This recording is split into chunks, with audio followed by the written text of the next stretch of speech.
somebody could register your address and start seeing your mail coming. Now, it's not open mail, but they see your mail coming in, and potentially that could be a problem. Yeah. And by the way, I am signed up for that and use it all the time. Is there anything you need to worry about? I do too. I'm like, hey, honey, you want to tell me why you ordered that? That's how you learn things, huh? How do you know that? Help me with hip-hop. Let's get it right.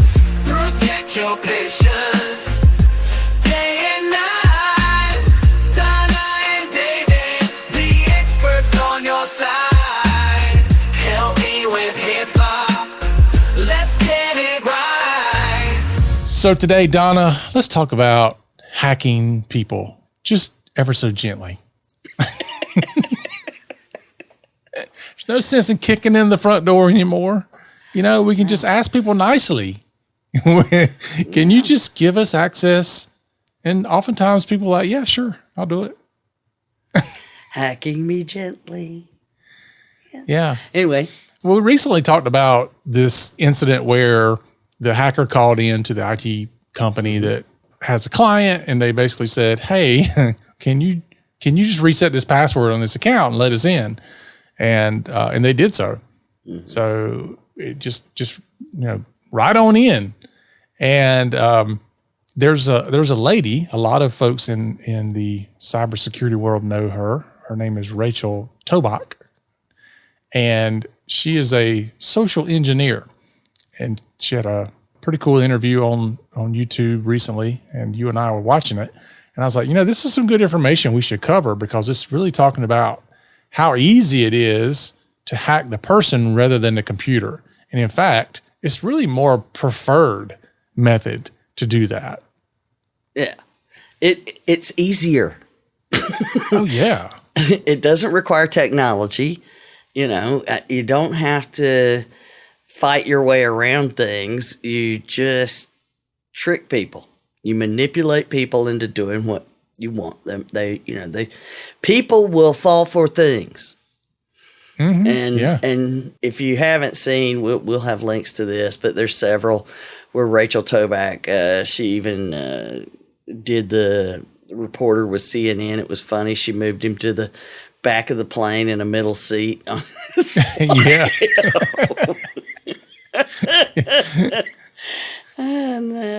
But anyway, and so it listening to her, and it's another opportunity to point out that people that work in cybersecurity don't necessarily have cybersecurity degrees. Right. Yeah, because she did not start there. I think for her, it was more of a, hey, y'all watch this. Yeah, it was. Her husband was like, he's in cybersecurity. So he says, come, I think you could do this, because you get on the phone and you can convince people to do things. That's, give us a discount kind of stuff is exactly what, he convinced her to do it. And she is really good at it and well known for doing it, and was a special ed teacher. Yeah. You don't have to be a tech nerd to be good at helping with this stuff. So in fact, she helps companies understand. Yeah, right, for that. But she comes in and helps companies figure out how to protect themselves and even individuals from these, social engineering attacks, and shows you just how easy it is. And so the one that was it's on a pod scammer.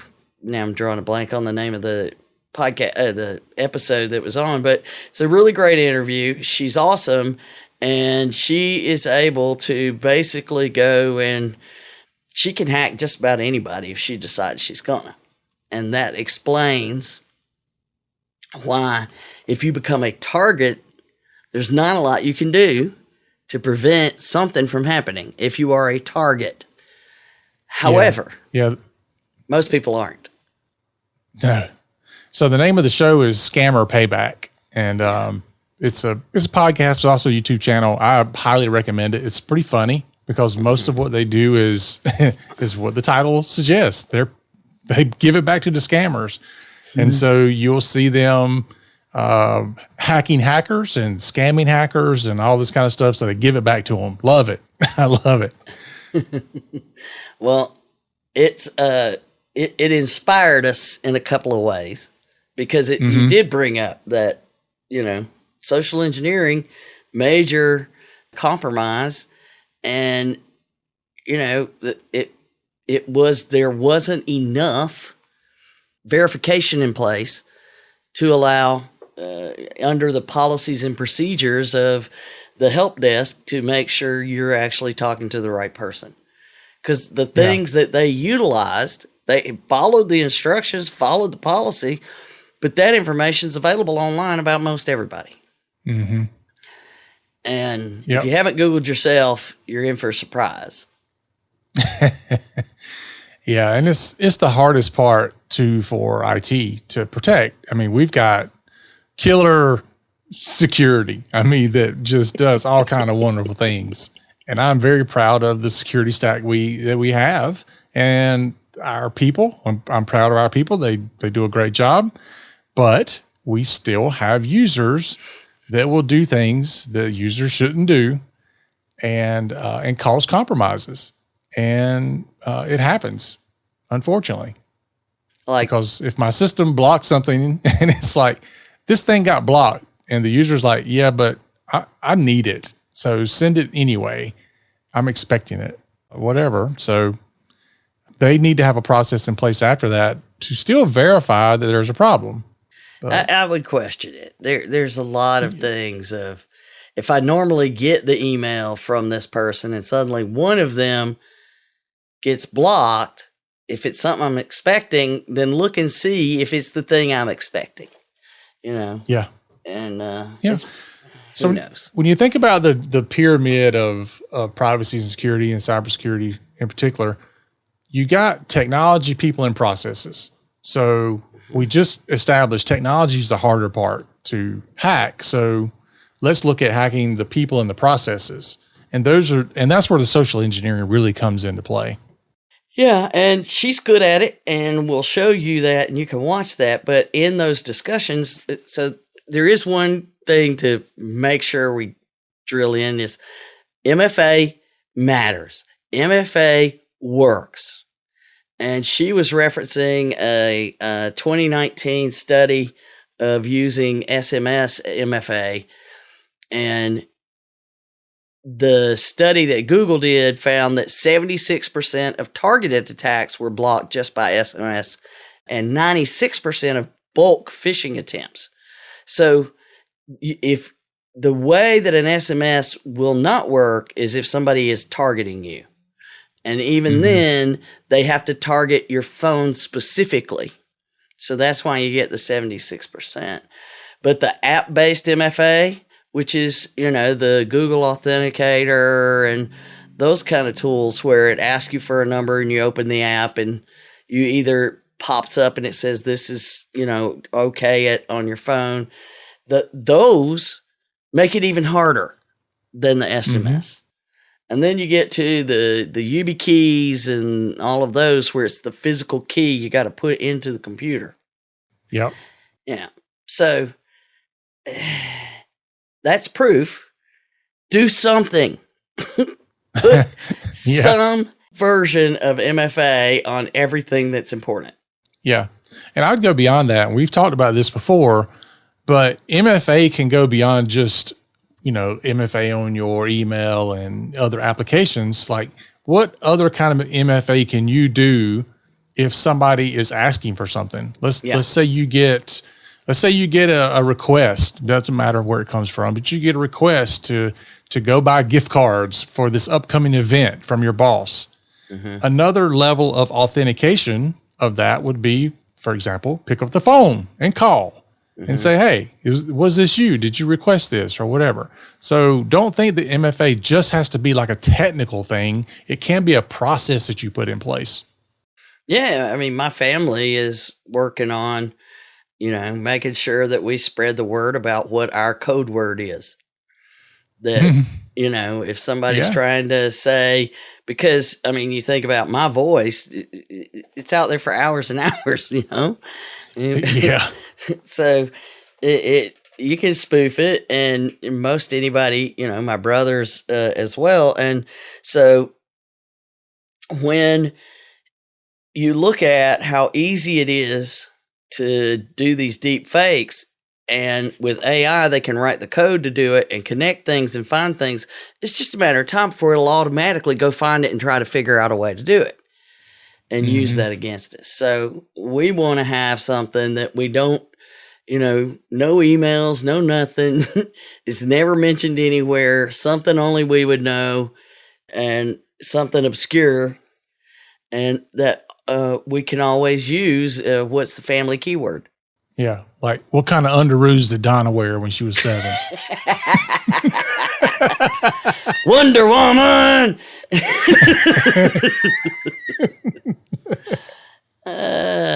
Geez, you're a hoot. So it is important that you have some sort of multi-factor authentication on anything that's important. It's important to have it if it's important. Yeah. So it is like it is a progressive level of security. If you only get the SMS, okay, I got the little chain and a little combination lock and put it on my bike. Okay. If a casual thief, you can't just ride off on it, but they'll pick it up and put it in a truck and cut the chain off. But, it's at least chained to something. But if you get the app-based, then you got that big U lock that's hard to cut through. It has a key. Now you're moving up. That's much harder. But then you get to the YubiKey, and you're like putting it inside a vault. And I saw one of these, and it was the coolest thing. So when it's a bike repair store, and out front they had like a big box. It looked like, the substations and stuff. That's what it looked like, is that size. It was rather large, and it had a door and codes on it, and you could drop your bike off for repairs when they're closed, and it gave you all this. So you locked your bike inside this thing to drop it off to be repaired the next morning. Huh. How about that? I know. I thought it was the coolest thing. There's your YubiKey. Yep. That's a protected bike. It's in a vault. Yeah, I would venture to say that very few people use the security keys like the YubiKey. As far as our listeners go, I would think not. I have several of them and use them in certain areas, but I still have some services that only do SMS. Some services do the regular MFA. So it's hard to move everything to one thing. But to your point, if it's super important, I want to lock it down as much as I can. And for most people, it's all about tolerance too. Yeah. I had this one lady recently said, "So you mean to tell me I have to come in and I have to log in and authenticate every morning?" And I'm like, yes, it's just once a day. You just have to authenticate this one. But you don't understand. Like, I start work at 8 and I get here at 7:59. I don't have time to do that. And I was like, I said, if you think you don't have time to do an MFA code, imagine the time to deal with a data breach. Oh. She's like, fine. I don't like you. I know it's awful when, I don't know how to get people to care, which is what brings me to this meat of this that occurred to me, because one of the things that Rachel Toback was talking about is she does a threat model and evaluates your personal exposure to threats online, and used as an example the Coldplay incident where the people were caught having an affair. And she pointed out, she's like, look, if I had, to sit down and discuss with them in advance, you opened yourself up to, how many employees are in that company? You're in the same time zone and city where, what if somebody in front of you does a Snapchat or whatever, and or any kind of Insta, and you're in the background, and some of their friends see it, and it's an employee. Hey, that's my boss with another one of our bosses, And so it was a point she was making, is that's your threat profile. Is, if you're sitting here looking at this, and I'm like, you know what? That's like doing a personal SRA. Yeah, it really is. So that's when I said, let's look at it, and maybe it'll help people understand better what an SRA is about, and, how you would do this for yourself is basically the same concepts you do for your company. Mm-hmm. So that's where I got to, and it will make sense, hopefully. Maybe not, because I try. So first thing you got to do is make a list of all the accounts you have online and which ones have sensitive data in them. So I have to do an inventory. And if I don't put it on the inventory, I won't remember and make sure that it's secured. So I have to have an inventory of everything. Everything. All of my accounts that have to do with work, social media, financials, email, collaboration tools, whatever it is. I have to have a list that says this is the account I have and what kind of information is in there. Even if it's not sensitive information, but I have an account that has information that could be used against me by having access to information that, could be used in a social engineering attack. So if we start with that, then you've got a list of all the things you need to protect. That's your scope, your boundaries. Now, I'm going to go out there and do a search and find out how easy it is to find that stuff. So I'm going to look for my vulnerabilities, right? These are, what are the security flaws that I have out in the social media, public records, the data brokers, all of that kind of stuff. And you don't even have to go, necessarily far. So many of these services will do that. And I will tell you, they get different information. They don't always match. So sometimes you need more than one. So, but you do that, and you start looking up yourself and learning, okay, what information's out there about me?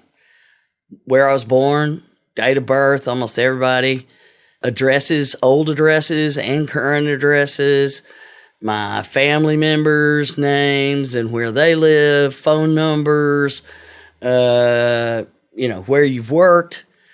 I mean, it just goes on and on and on and on and on. Where you went to high school, what sports did you play, where do you like to vacation? Those are the kinds of things you need to realize that are available out there. And it has to do with how open you are, and certainly the oversharing. I mean, yeah. Well, we didn't talk about this before, but how they do all this, the social engineers, is they use a process called open or OSINT, which is open source intelligence. So OSINT. And OSINT is basically what we're telling you to do to yourself. Yep. Like, go out and look at, when we say open source, we mean it's not something that's private information that you have to have some type of special access to get. Like, I don't have to be in law enforcement to get it, or I don't have to, work for a county government to get it or something like that. So you want to do your own open source intelligence, and there's a lot of tools out there for it. There's the OSINT framework you can go to, and there's just tons and tons of links to things. Some of them still work, some of them don't. But anyway, you can do this stuff, and you find out pretty quickly that there's a lot of information out there that's been gathered about you that's in the public forum. So OSINT yourself. Yep. So those are where you have potential security flaws. You got known issues, things that are floating around out there, IP addresses, all kinds of things. Mm-hmm. And then you say, okay, what would me as a human, and this is where a lot of people, all along this, I call this the data collection part of a SRA, through these steps, they leave things out because they think it doesn't matter. Mm-hmm. Guaranteed, one of the things that you leave out really does matter and you don't realize it. So put everything down. And guess what? The only way you can do this is you can't make that list in your head. You got to write it down. You got to document it. So what can they do to you as a human? And don't put in there, oh, I'll never fall for that. Because I can assure you that you're still human. Yeah. And they will find if you have a weakness, that's what they're going to look for. So fear. Oh my God, your account's been compromised. Freaks people out every time. They'll take immediate action. Urgency. Yeah, if you don't do it right away. What? Yeah. The ones I love are the ones just like, there's a charge for like $2,500 on your Amazon account, click here within 5 minutes, to block this charge or something like that. Yeah. Yeah, that was the one that Carla got one of those that it was looked like a chain of emails from me. Now she knew there's no way this was true because it said that I had authorized like $45,000, some ridiculous amount of money to be paid and not mentioned it to her. I was just sending her an email authorizing the $45,000, something like that. It was maybe if it was $45, they might have got away with it. Yeah. That's crazy. And so it never even meant, I would mention $45 probably knowing me, but but the key thing is they had it so down that it looked like a conversation between me and someone that would provide it was coaching to business leaders or something like that. And it looked legit until she's like, why would she not tell me about, oh no, this is a scam. As soon as she gets down, as soon as she gets down to the number, no, never mind. I know this is a scam. Let me show you this. Yeah. So, one of them is that we see often is the tech support scams. And there's a couple ways they happen. One is that something pops up on your screen or you get a text message and it's like, call this number. Oh yeah. And so you're reaching out to tech support, quote unquote tech support. The other is where somebody calls you and says, we're with IT or we're with your MSP or whatever. So if you get those kind of calls, let's say it's somebody that says they're from the IT department or your MSP, my recommendation is you go, okay, cool, I'll call you right back. But you call your MSP's number or your IT department's number or whatever, and you ask for that person or you ask for whoever can help you. Don't just take the phone call coming into you. And don't just return the call on that number either. Oh yeah, don't call the number back that shows up on your phone. even though that could be the legit number. In other words, I'm calling, let's say my number is 555-1212. The scammer can spoof my number and it'll show up on your phone as the legitimate number. So in that case, you will call that number back. But in most cases, you don't want to call the number back. Yeah. Call the number to be the IT department or the MSP. Where you would normally call. That's absolutely the safest way is to, go another route to the same people. Yeah. And that's what you want to do. Don't assume you're talking to the right people. Because we know about assume. And yes, we do. So the way that you get manipulated, they try to scare you. They try to tell you there's an urgency. It has to be dealt with right now. And anything like that, stop. Don't do anything. Or It's a source of authority. It's the boss telling you to do something. It's the IT department telling you to do something. Those are your core ways they get most people, or get you enraged about something. They also will do that and try to make you angry. If you don't deal with this is going to happen, and through their OSINT work, they found out, by the way, the name of your ex-wife. And if you don't do this right away, David, your ex-wife is eligible to take, $25,000 out of your account, or and it could send you over the edge. Yes, that they might do, because they can find out that information. So those are the ways that you can be manipulated, and you need to think that through and understand that. So then you go, okay, so now I know all the things I need to protect. How bad,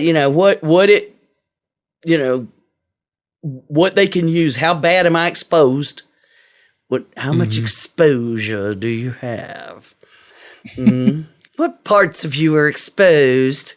So, and then now you can take, okay, all of this parts of me are exposed. This is what they're going to try to do to me. And where are the weakest points that they could do it? So where is it that I use the same password because it doesn't matter? It does. Lord. It does. Do I have MFA on, but I don't have any backups? Do I have no MFA in the important areas? And, then you've got to say, well, how could I be targeted? Okay, so who could be coming after me?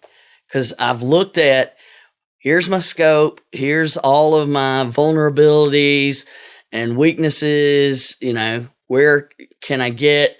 And then I got to know, what are my threats? Who's going to go after me? And just about any of them, they're going after everybody. And I read an article. I realized that we should have included, but just thought of it, where somebody pointed out there are all these people who are like, I'm not setting up an account with the phone company. I'm not setting up an account online with the bank. I'm not setting up an account online with blah, blah, blah. Guess what? If you don't, they can. Yeah. That is very true. That's like, we talked about this one time before about the U.S. Postal Service has a service where it'll send you like scanned, your email scanned, like the front of it. So it shows you what's coming in each day.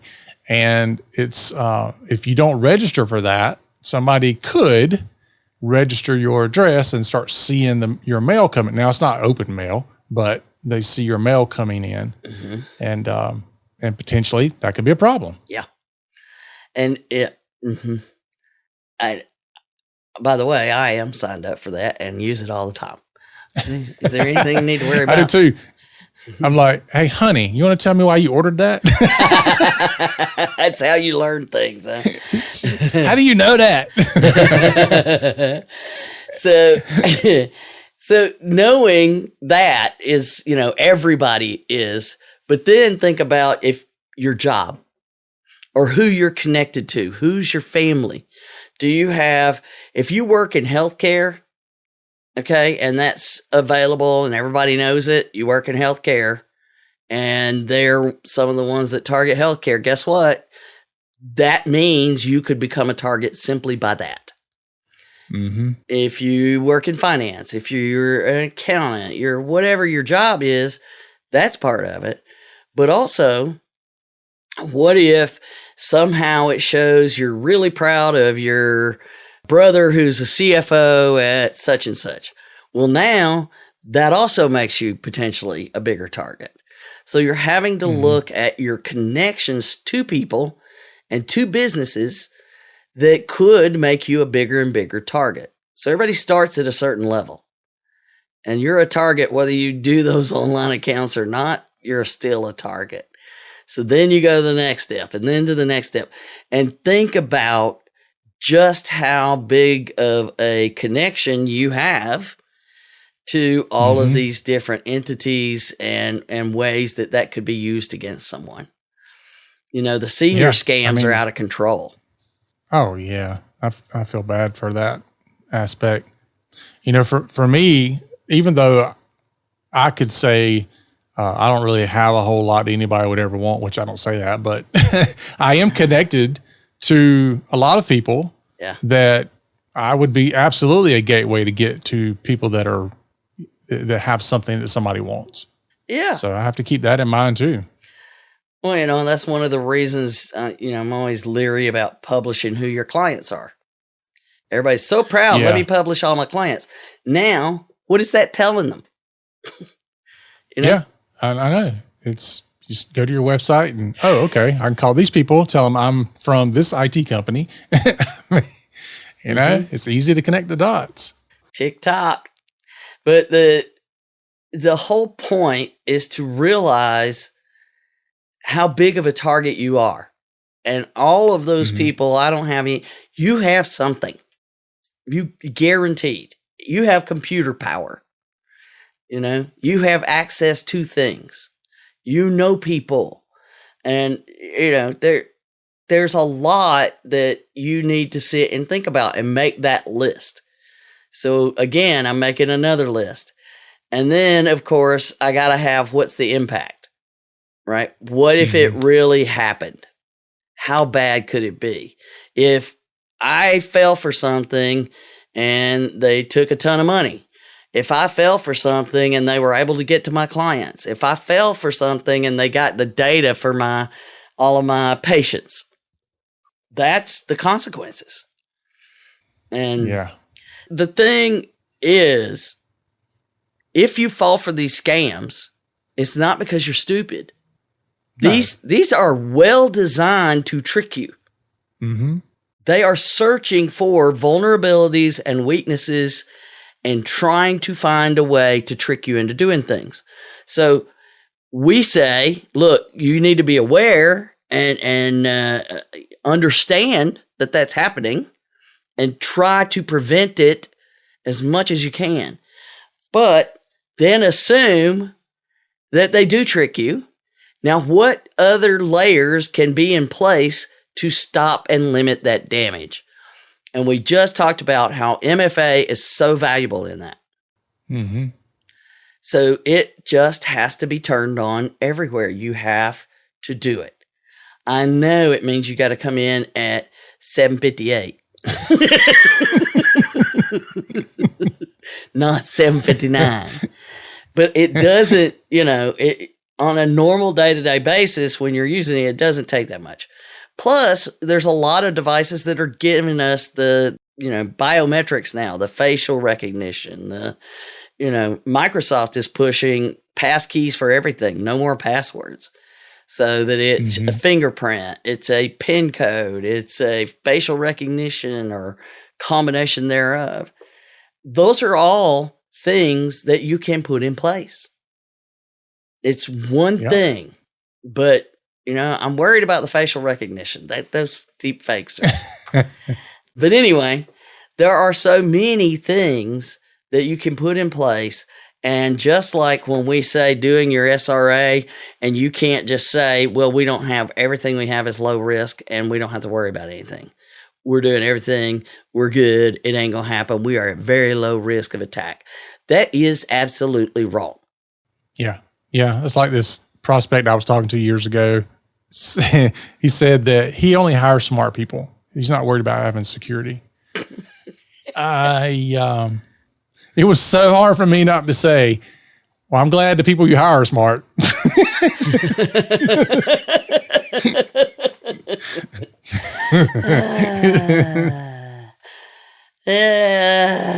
That is absolutely, well, again, if you fall for these, it's not because you're stupid. It's not because you're not smart. It's because they are working overtime to trick you. Yeah. And, by the way, as we're recording this, we'll have a long holiday weekend coming up this week. And and then we go into, the latter part of the year that's full of weekend Full of scams. and I 'Tis the season. yeah, and off we go. That's right, David. Go ahead and just make me feel worse. Well, we do have Cybersecurity Awareness Month coming. So right before all the madness, we will be reminding you about the madness to come. That's right. So with all that in mind, so here are the things on your own accounts, your personal and professional, right? These are the kinds of things is use the app based. You don't have to go get the YubiKeys. I mean, I get so close to buying them because it does create extra security that is easier, but it's not easier because I got to keep up with something and I'm not good at that. And we all know it. But again, if you simply do the SMS, you're faster than the other guy running from the bear, right? Yeah. Yeah. So do something that is multi-factor authentication. SMS, biometrics, whatever, do it. The app-based, great, do those. You don't have to go further down that line.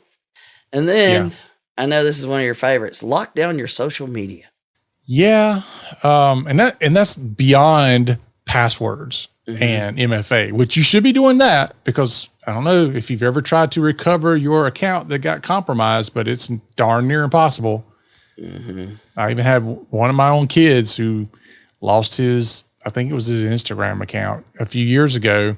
And like, you can't get anybody on the call, on the phone, on anything to help you. It's just not happening. Like the poor lady who did think they had Facebook support and got scammed out of even more money. I know. But here's the thing to consider about social media is you need to lock down what people can see. So beyond the fact that people can log into your account or not, there's still people that can see who your friends are, who your family are, who you're connected to, where you're from, where you work. Sometimes your phone number is posted there. Who can see your pictures, beyond your profile picture. You can see everything. Like you can lock all that stuff down where nobody can see it unless they're on your, your friends list or whatever. And don't just accept friend requests from anybody. No, please don't. And people have to call me and ask me, will you let me be a friend of yours? Because I don't go into Facebook. I mean, I do the business postings, but I don't know. That's like jumping into a pit of boiling water to me. And I hate going in there. And everybody's got something they want you to do on Facebook. It's brutal. But while it may be a necessary evil, if you're out there posting, hey, we're leaving on Tuesday. We got a flight at 3:00 going to Florida for 2 weeks. So excited to be out of town and in the sun and having fun. What did you just tell people? Yep. I have to it happens. Remind people in my life that you don't tell the Uber driver where you're going when you take them to the airport.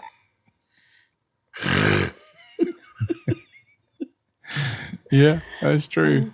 It is amazing. It's amazing how much people give away. Yeah, just chit-chatting.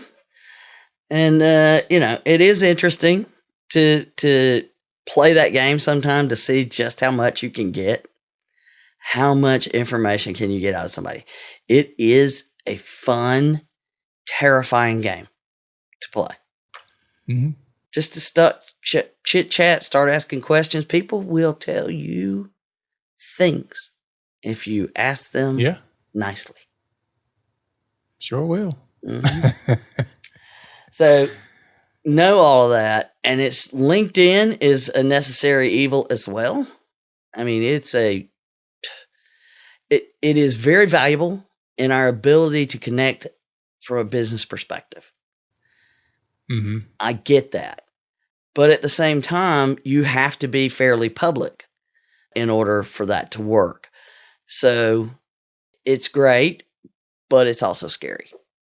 But all social media, professional and personal.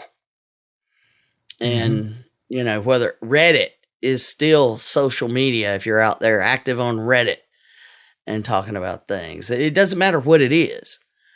It's all the different ones. If you are actively posting information, it can be used against you. Yeah. Ask all those people that were posting on the dating app that got hacked lately. Oh, jeez.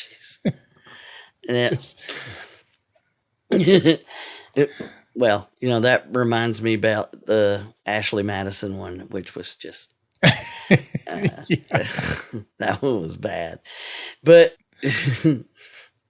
keep that in mind. Ashley Madison case, go back and look that one up if you're not familiar with it. But people were signing up to have affairs, and you create an account, and when that company gets breached and they publish the list, the bad guys do, because, hey, we got to show them that we're tough. And here's part of it, and it's kind of like being caught at the Coldplay concert, just in mass. There's a lot of people looking for their spouse's email address and stuff. See if you sign up for this. Yeah. Well, every now and then we have seen where we run those things on our clients, and their work email shows up in the Ashley Madison that thing. Blows my mind. I know. Yeah.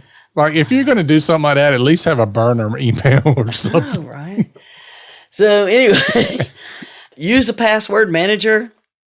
We've preached about that for a very long time. Used to, we would say, password managers puts you above the game. Now it's keeps you in the game. You can't functioning without it.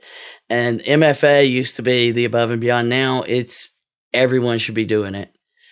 So it just is. It's where we live. Mm-hmm. Be suspicious of everything. If it makes you angry, if you think it's funny, if it creates any kind of emotional response at all, that's what you want. Whether it's a response to authority. If you feel an emotion from reading it or talking to somebody, suspicious red flags everywhere. Yeah. Yeah. And realize all of your weaknesses, you need to count to 5.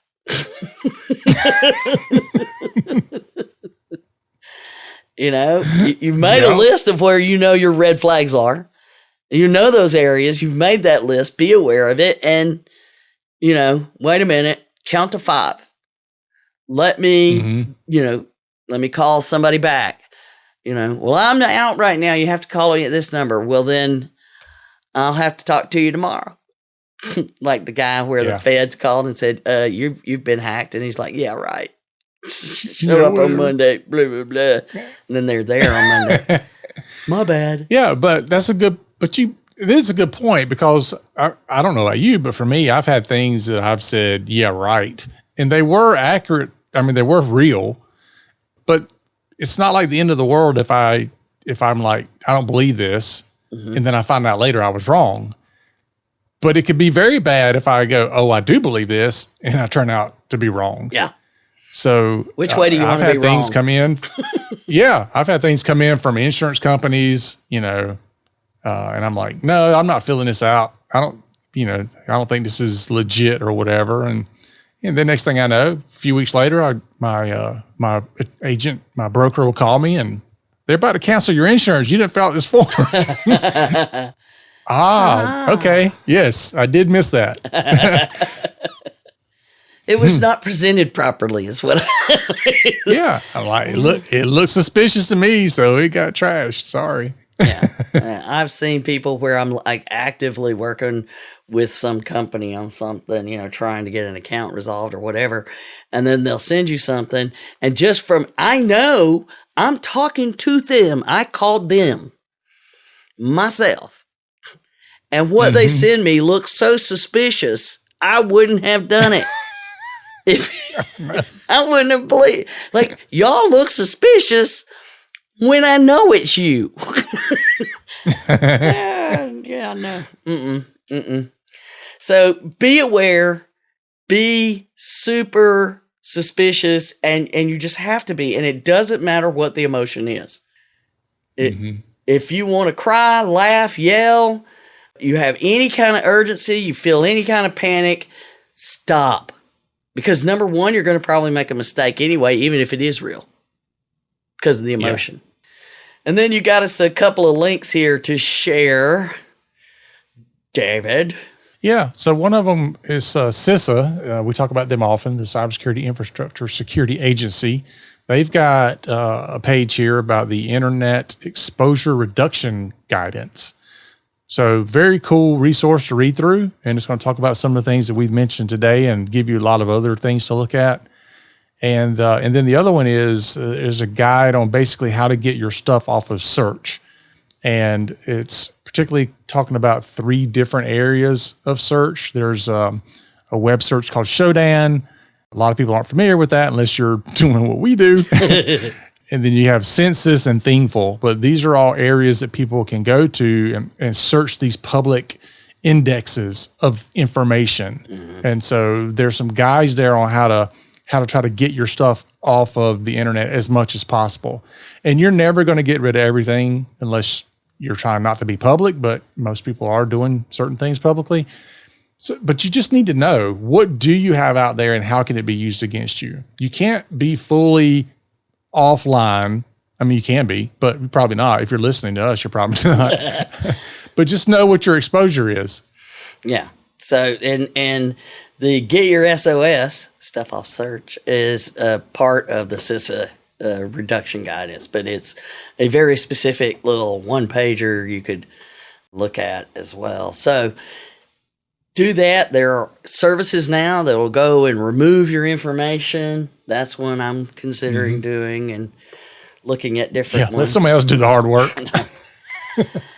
So there you have it. And then one just to finish up with a PSA, David, on all of the Windows 10, you can stick with it till 2026 advice. Yeah, well, okay, so Windows 10 end of life. This is our, we're doing all these announcements up to it. October 14th of 2025, so about a month or so out now, a little bit more than a month out. Windows 10 end of life. We've talked about it a lot. There are extended security updates that you can get through Microsoft. So for another year, I'll give my piece on it if you want to give yours.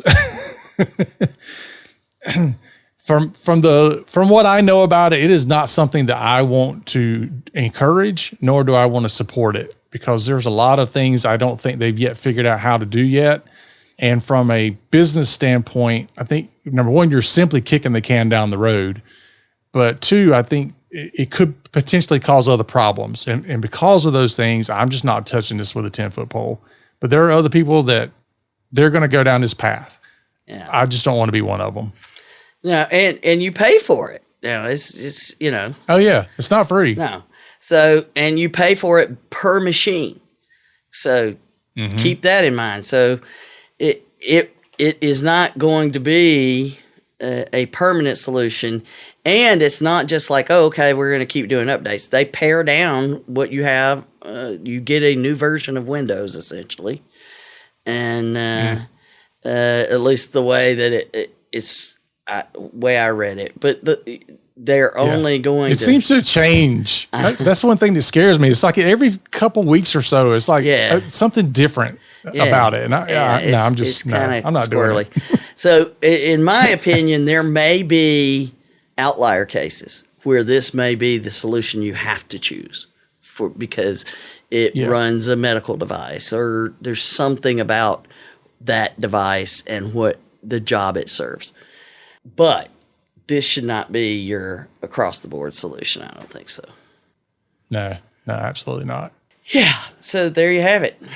And all right, threw that folks. PSA in there. Yeah, there you go. So get out there, OSINT yourself. I like that. I might give me a T-shirt made that says that. If you have the ability to do it, it is a very good use of your funds to have that done against either you or your organization. So like a social pen test, it's a very good spend if you ask me. So consider that. If you don't have anybody that can do that, reach out. We've got some people. I do this for clients, and I know some other people that can do it for you as well. But it's very good to see what's out there and what other people can find on you. Yes. So that is our show for today, folks. Thanks for listening. Be sure to join us again next week. And remember, HIPAA is not about compliance. It's about patient care. You've been listening to the Help Me with HIPAA podcast, hosted by Donna Grindle and David Sims. The show created to help you with HIPAA.